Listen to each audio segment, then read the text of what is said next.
અંકલેશ્વર હાંસોટમાં 3 સ્થળોએ તિરંગા યાત્રાનું આયોજન, મોટી સંખ્યામાં લોકો જોડાયા. અંકલેશ્વર અને હાંસોટમાં 80મા સ્વાતંત્ર્યતા પર્વની ઉજવણીના ભાગરૂપે તિરંગા યાત્રાનું આયોજન કરવામાં આવ્યું હતું, જેમાં રાજ્યના જળ સંપત્તિ મંત્રી ઈશ્વરસિંહ પટેલ જોડાયા હતા. અંકલેશ્વર અને હાંસોટમાં 80મા સ્વાતંત્ર્ય પર્વની ઉજવણીના ભાગરૂપે ભવ્ય તિરંગા યાત્રાનું આયોજન કરવામાં આવ્યું હતું. દેશભક્તિના રંગે રંગાયેલા કાર્યક્રમમાં મોટી સંખ્યામાં નગરજનો, અધિકારીઓ, પદાધિકારીઓ અને આગેવાનો જોડાયા હતા.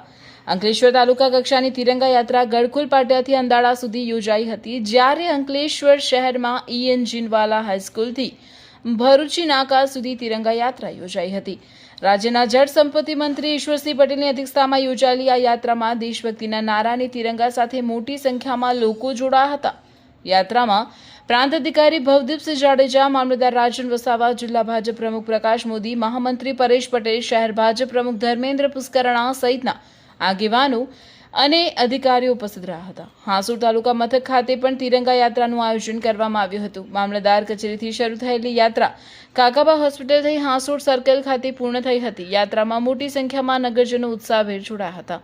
હાંસોટ મામલતદાર રણજીત મકવાણા, હાંસોટ પોલીસ મથકના PI નયન વસાવા સહિતના અધિકારીઓની ઉપસ્થિતિમાં યોજાયેલી તિરંગા યાત્રાથી સમગ્ર વિસ્તાર દેશભક્તિના માહોલમાં રંગાઈ ગયો હતો. રાષ્ટ્રીય પર્વ પૂર્વે યોજાયેલી આ ઉજવણીમાં તિરંગા પ્રત્યેનો ગૌરવ અને રાષ્ટ્રભાવનાનો જુસ્સો જોવા મળ્યો હતો.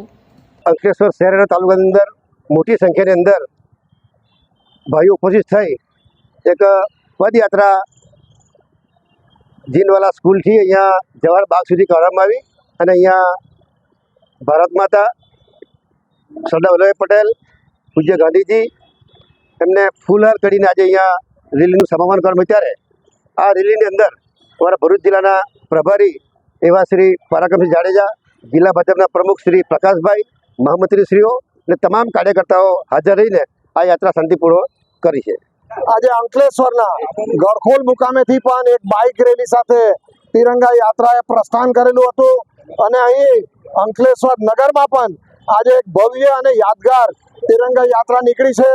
સૌ ભારતીય જનતા પાર્ટીના આગેવાનો, કાર્યકરો અને પ્રજાજનો ખૂબ જ મોટી સંખ્યામાં આ યાત્રામાં આજે સહભાગી